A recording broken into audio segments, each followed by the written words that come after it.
Bienvenue à vous tous, les amis de la Tunisie, les supporters et les amis de la justice et les droits de l'homme dans le monde. Merci à vous, monsieur le journaliste et madame.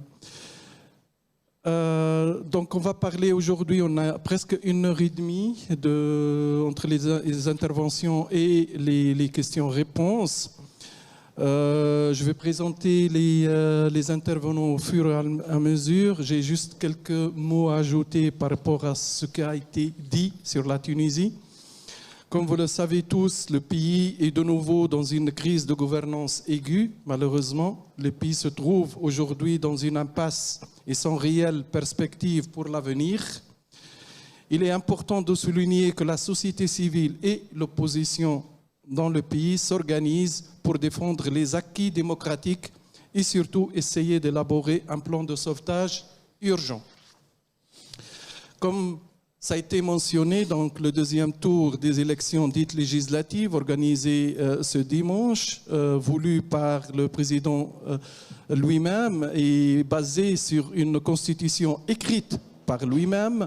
Donc on a eu un taux d'abstention autour de 90%, ce qui fragilise un peu plus les négociations avec le Fonds monétaire international dont la Tunisie a vraiment besoin en ce moment.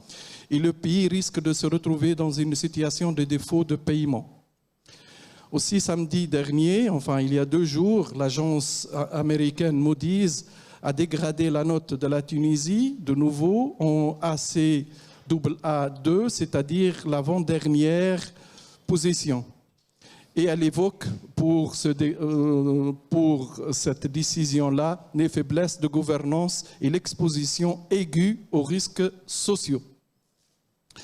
Le centre Carter, qui est présent en Tunisie et qui était parmi les observateurs sur place, il a écrit ceci, je cite, « Si les élections ont été techniquement bien administrées, le processus qui le sous-tend a manqué de légitimité et n'a pas satisfait aux normes et obligations internationales et régionales. » Fin de citation. Le président en poste, Kais Saïed, continue de pratiquer le populisme sans le peuple, a écrit hier le journal Le Monde Afrique. Et d'après l'abstention massive ainsi que l'absence, donc d'après lui, d'après le président dans son discours hier, l'absence des produits de base sur le marché et la fuite des investisseurs du pays sont le fruit des événements des 10 dernières années. Donc, il continue de nier sa responsabilité, la responsabilité dans son gouvernement. Il continue d'appliquer une feuille de route qui considère, lui, comme seul remède pour changer, pas seulement la Tunisie, mais le monde. Le plus dangereux dans cette fuite en avant, dans le démantèlement des institutions de l'État tunisien et l'utilisation de la justice, et surtout la justice militaire, pour faire taire les adversaires politiques et activistes pacifistes dans le pays.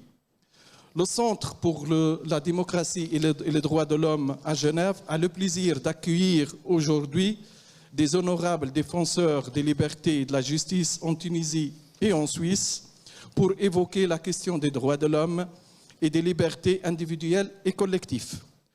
Et cela pour une démocratie inclusive, renforcer le processus démocratique dans le pays, la transparence et le développement local.